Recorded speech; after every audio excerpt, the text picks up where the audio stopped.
Hi to everyone. MEM School of Engineering, Department of Mechanical Engineering, Online Class 5, Subject Mechatronics, Unit 1, Chapter 5. Myself, Saravanan, Assistant Professor, Mechatronics. This is the course objective and outcome of Mechatronics, the syllabus, textbooks and reference, Unit 1. So in Unit 1, today we are going to see about Chapter 5, that is sensors and transducers. Okay, in this sensor and transducers, last class we discussed about LVDT, potentiometers, tactile, force, and incremental encoder sensor like that we discussed. We have more type of sensors like that. Okay, so today we are going to see about capacitance sensor, strain gauge sensor, eddy current sensor, and Hall effect sensor. Okay, these are topic we are going to discuss. Okay, let's see strain gauges. So strain gauge sensors. So the strain is an element is a ratio of changing in length in the direction of applied load to the original length of element. The strain gauge changes the resistance R of the element. Therefore, we can say strain gauges. That is delta R divided by R is equal to G of epsilon. That is G is the constant of proportionally and is called Gauge factor. In general, the value of G is considered between 2 to 4. The resistance are taken of the order of 100 ohm. That means change of resistance in the strain gauge element. Okay, that means so they are mold the metal. So you are small element, so length element, that is material, normal conductive material like that they are using spring like that they are fixed in the particular mold. Okay, if you are putting some weight on this mold, okay, the length of the wire will be increased. So when length of the wire will be increased means the resistance will be vary. So this sensing, these resistance and voltage variations calculated by the some bit circuit. Okay, using these values we can calculate the weight. Okay, most of the washing machine they are using like this. Okay, if I identify the school strains, identify the weight of the cloth, total cloth, the weight of the some objects like that we can identify. So resistance strain gauge follows the principle of changing of its resistance as per the equation. It comprise a pattern of resistive foil arranged as a shown in figure. So these foils are made of constant alloy and are bonded to a baking material. So we cannot use all the material as a strain gauge element. Okay, we need to use particular metal. Then only we can linearly check the weight variations. That is constant alloy they use it. Then plastic polymer like that they are using. These strain gauges are secured to the workspace by using epoxy. So cement extend 19910 SL. Okay. So the workspace undergoes changes in its shape due to external loading. The resistance of strain gauge element changes. The change in the resistance can be detected by a using a Wheatstone resistance bridge as shown in the figure. Okay, so last diagram we sent some bridge circuit, that is Wheatstone resistance bridge. Okay, by using this formula R2 divided by R1 is equal to Rx divided by R3, we can calculate the uh, resistance change, that is resistance variation. So application of strain gauges. So strain gauges are widely used in experimental stress analysis and diagnosis on machines and failure analysis.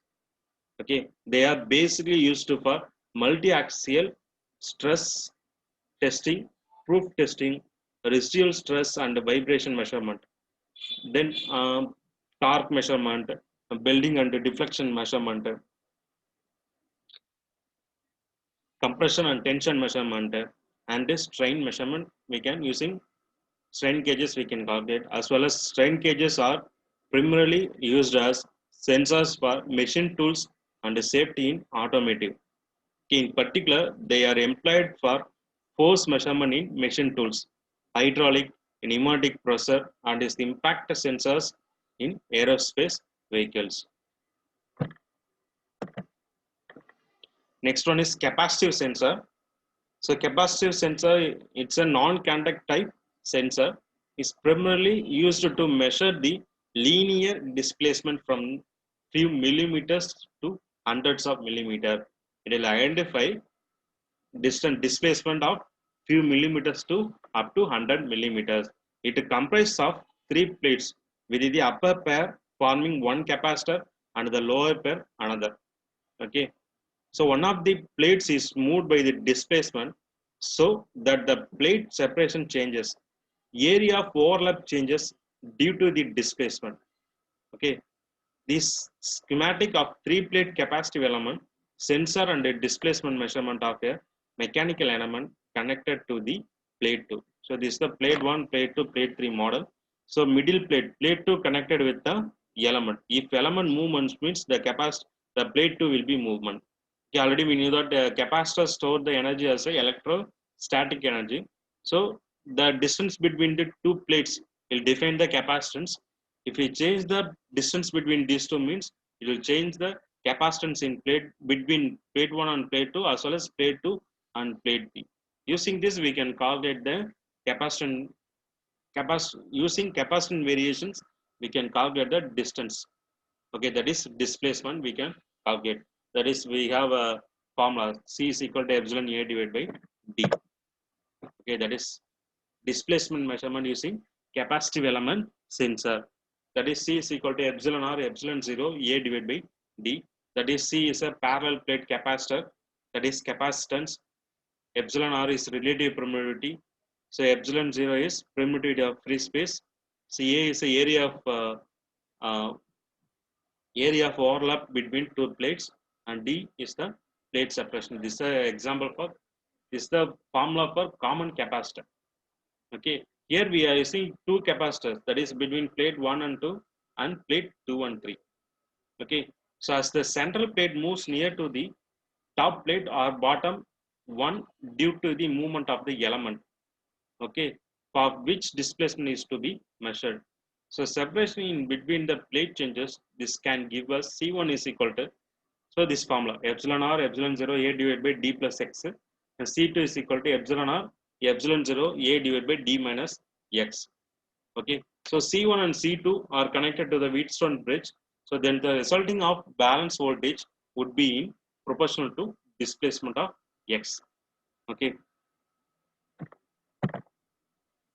then applications of capacitive element sensor, feed hooper level monitoring, small vessel pump control, grease level monitoring, level control of liquids, metrology applications, measure shape errors in the part being produced to analyze and optimize the rotation of spindles in various machine tools such as surface grinders, lathe, milling machines, and air bearings, spindles by measuring errors in the machine tools themselves.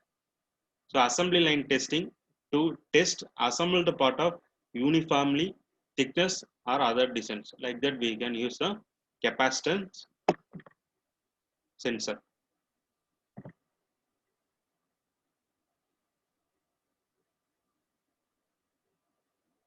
This is another sensor, that is linear displacement measurement using variable area based capacitor. Same here we are calculating the sensitivity.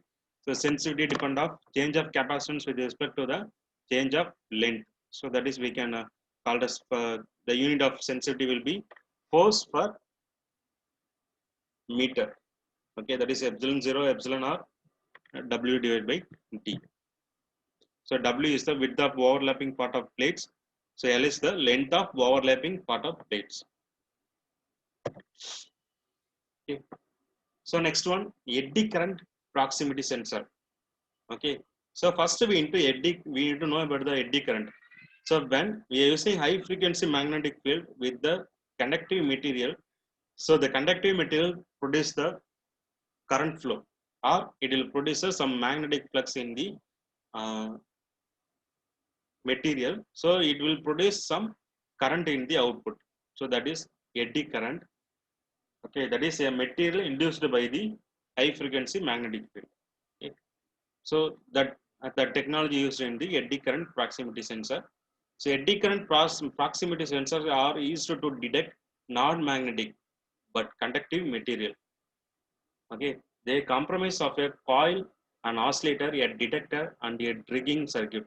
So when an alternating current is passed through the coil, an alternative magnetic field is generated. If a metal object comes in close to the proximity of the coil, then eddy current are induced in the object due to the magnetic field.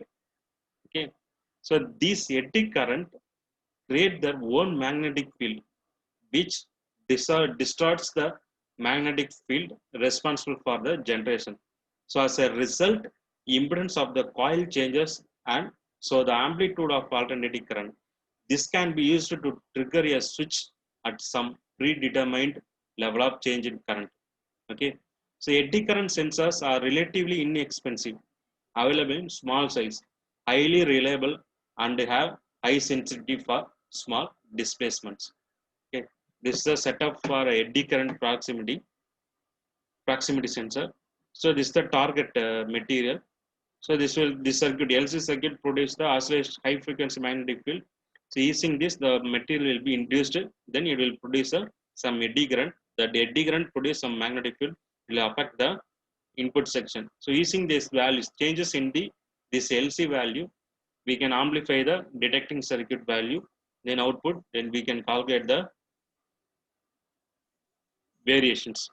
Okay, that is a distance between proximity sensor. That is distance with the material. So application of eddy current proximity sensor, automation, recurring, precision location.